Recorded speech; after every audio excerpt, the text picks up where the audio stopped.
Se você perguntar pra qualquer um que viveu nos anos 90 o que é Cavaleiros do Zodíaco, Dragon Ball ou Yu Hakusho, todos eles vão saber. Afinal, essa foi a geração que foi marcada pelo grande boom dos animes no nosso país. Porém, você sabe exatamente como essas animações japonesas chegaram por aqui? Vamos começar pelo início, né? As animações japonesas surgiram lá por volta de 1917 e desde então as técnicas foram sendo aprimoradas. Lá pelos anos 60 foi criado o primeiro grande anime, né, de grande circulação, foi criado pelo pai dos mangás, o Osamu Tezuka, que foi o Astro Boy. Com isso foi um passo para depois começar a se popularizar pelo resto do mundo. E foi aí que nos anos 60 ainda o Brasil recebeu suas 3 primeiras animações japonesas. É muito difícil dizer qual dessas 3 foi a primeira realmente a passar no Brasil, só que as 3 têm esse mesmo nível de importância de serem as primeiras a serem exibidas por aqui. Foram elas Zoran, o Weight Man e o Speed Racer, que com certeza vocês conhecem até hoje, porque ele ficou muito popular. Go Speed Racer, go Speed Racer, go Speed Racer, go!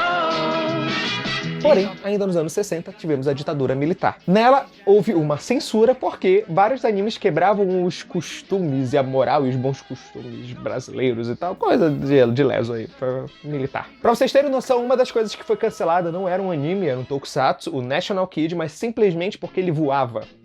E tipo, isso ia contra as morais e bons costumes brasileiros da década. Então, nos anos 70, a gente não teve muitos animes passando no Brasil, não com realmente uma grande importância, mas nos anos 80, no programa Clube da Criança, foi exibido o anime Patrulha Estelar. Minha dicção! E curiosamente, foi nos anos 80 que os animes começaram a se popularizar no Brasil.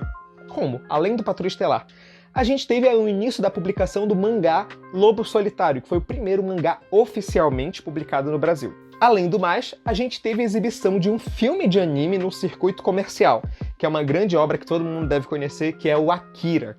E curiosamente, ainda em 88, tivemos o primeiro evento de cultura japonesa voltado para animes no Brasil, que ocorreu lá no Sesc Pompeia, em São Paulo. Afinal, alguns desses animes já chegavam meio que escondidos no Brasil.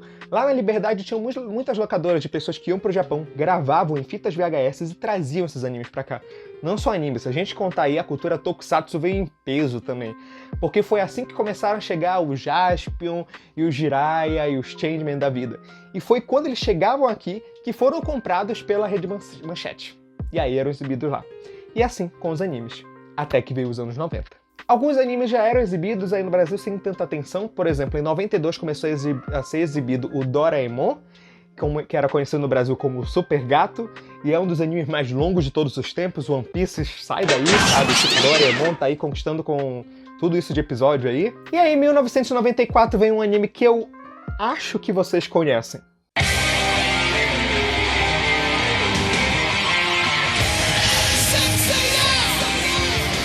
Os Cavaleiros do Zodíaco.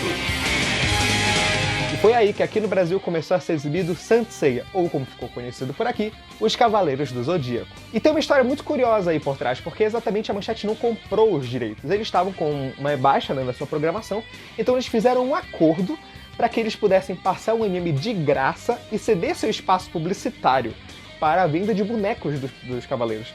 Então por isso que uma galera nos anos 90 tinha os bonequinhos dos Cavaleiros, porque o anime bombou e as pessoas compravam os bonecos. Eles estavam cedendo o espaço comercial.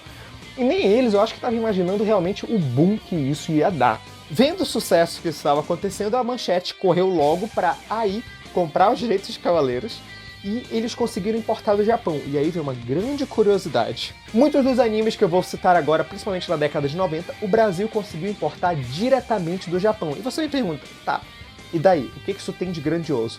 Muitos dos animes que eram espalhados pelo mundo eram comprados diretamente dos Estados Unidos. Eles tinham lá a emissora, compravam do Japão e faziam o que queriam com o anime. Então a gente teve diversos animes censurados.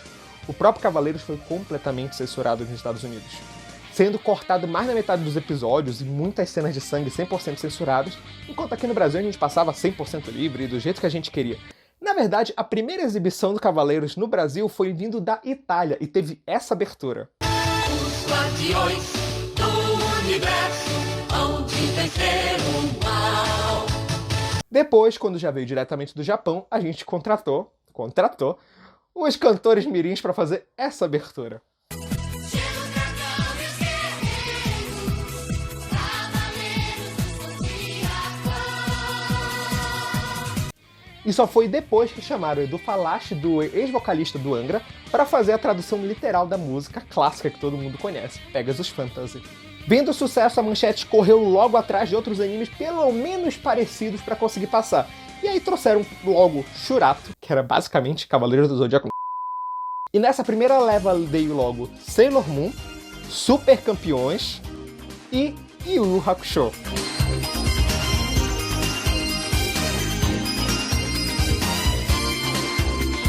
E uma curiosidade, Yu Yu Hakusho não funcionou muito. Infelizmente ele não deu um grande sucesso em retorno de vendas, que era realmente o que eles queriam. Só a audiência não estava sustentando a Manchete na época por causa dessa quebra. E foi um pouco depois que a Manchete começou a cair. Ainda mais com toda a reclamação dos pais por causa do sangue e os problemas dos animes, e a Manchete começou a entrar em declínio. E no fim dos anos 90 a gente teve a queda da Manchete. Porém, outros canais tentaram correr atrás do sucesso. Foi aí que a gente teve esse boom, né? Onde no SBT a gente teve Fly, o Pequeno Guerreiro, que era o anime do Dragon Quest, com a melhor música de abertura que o Brasil já produziu.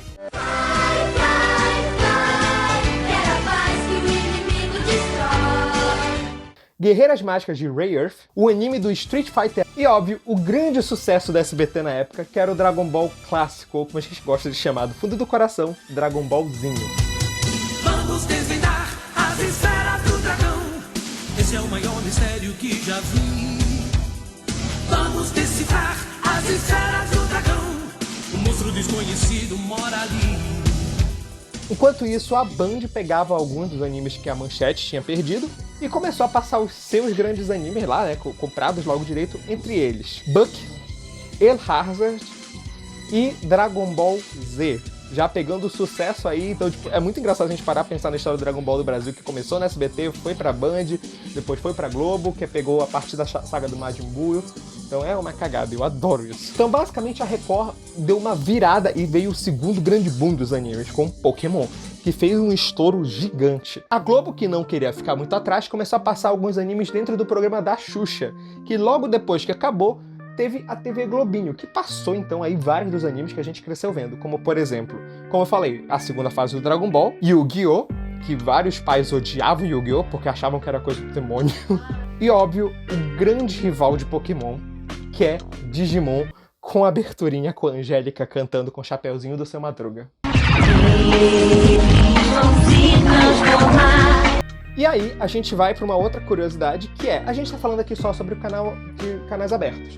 Porém, a TV a cabo também estava passando alguns animes na época, se aproveitando desse boom que teve aqui no Brasil. E aí surgiu um dos canais mais responsáveis por espalhar anime, principalmente anime underground no Brasil. Que canal é esse?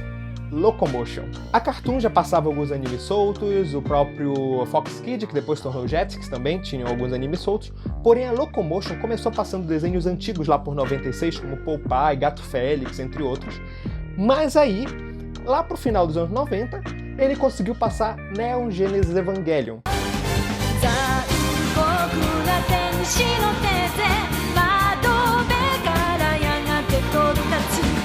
Inclusive, se você quiser saber mais, clica aqui no card que tem um vídeo só sobre esse anime. Inclusive, a propaganda do Locomotion pra esse anime era sensacional, parecia com uma coisa super dark e tal. A série de animação japonesa que explodiu a dúvida mística da civilização ocidental. E aí eles começaram a importar muitos animes, inclusive Bubblegum Crisis 2040, eles conseguiram passar Garotas Marionetes, entre tantos outros. E aí, nos anos 2000, o SBT tentava ainda continuar passando alguns animes. E aí a gente teve a segunda grande geração, né, do shonen, que foi Naruto, One Piece e Bleach. E esses animes vinham diretamente dos Estados Unidos, ou seja, já tinha muita censura, como a clássica cena do One Piece, onde trocaram o cigarro por um pirulito. Porém, lá não fez tanto sucesso quanto na década de 90. Essa geração acompanhou, mas não era aquela mesma coisa. Mas aí os eventos de anime já estavam bem populares no Brasil, o que faziam muitos de nós, e eu me incluo nisso, ir nesses eventos e conhecer outros animes que não estavam passando na nossa TV. E foi assim que a gente descobriu o mundo mágico dos otakus, onde eu me afundei em tokusatsu demais. E o que foi interessante dessa geração 2000? Não só a gente começou vendo esses animes na TV, mas a gente ficava curioso pra ir na internet, que nessa época a internet estava começando a ficar popular nos lares dos brasileiros. Então a gente ia em fórum e baixava aqueles arquivos RMVB em péssima qualidade, 240 pixels assim de vídeo, tipo com uma qualidade de merda e uma legenda piquitinha. Nossa, pra piorar, eu vou revelar aqui que eu já fiz parte de fansub. Vergonhas do passado. A gente era o rato que procurava os animes super desconhecidos, baixava uns filmes inteiros aí.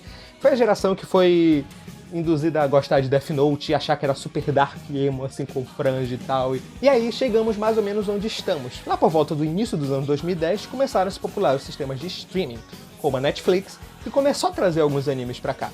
Mas teve uma que foi muito importante, que era a Crunchyroll. A Crunchyroll hoje em dia evoluiu de uma forma que a gente consegue ter os episódios lá com legenda oficial poucas horas depois que sai o episódio no Japão. Isso é extremamente incrível, sabe? Se a gente pensar que na época a gente demorava às vezes uma semana pra conseguir episódio, a gente ia conseguir a legenda em japonês pra converter pra inglês, pra poder traduzir pra português, era uma cagada aquela época, sabe? E hoje em dia é muito fácil o acesso, então a gente tá tendo uma nova grande geração aí, principalmente, a gente sempre diz que a geração é guiada por um grande shonen, como foi na época Dragon Ball, Naruto, e agora tá sendo a geração do Boku no Hero.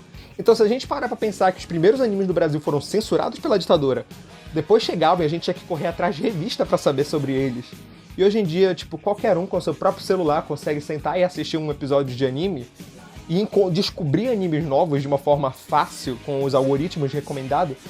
Nossa, a gente só tem um bom futuro aí pra comunidade de animes no Brasil. Então, no geral, é isso. Eu acho que esse é um grande resumão. Desculpa se o vídeo ficou longo demais, mas eu acho que a gente conseguiu passar aí pelos melhores animes. Não melhores, necessariamente melhores, mas mais importantes do Brasil. Mas participe aqui desse vídeo. Diz aí nos comentários qual foi o seu primeiro anime ou qual mais te marcou. E além do mais, não esquece de dar um like se você gostou do vídeo, se inscrever e espalhar para o seu amigo que quer saber um pouco mais sobre os animes no Brasil. E não esqueça de conhecer também o canal do Pera Pera, que é um curso de japonês que está em parceria com a gente sempre tenta fazer uns conteúdos legais aí relacionados a anime e cultura japonesa. E muito obrigado a todos que viram até o fim. Não esqueçam de acompanhar o Claquete de Papel em seu site, seu Instagram e suas redes sociais. Vejam os vídeos relacionados e até o próximo vídeo. Henri, fora! Ah! Eu ainda vou em evento de anime, falei!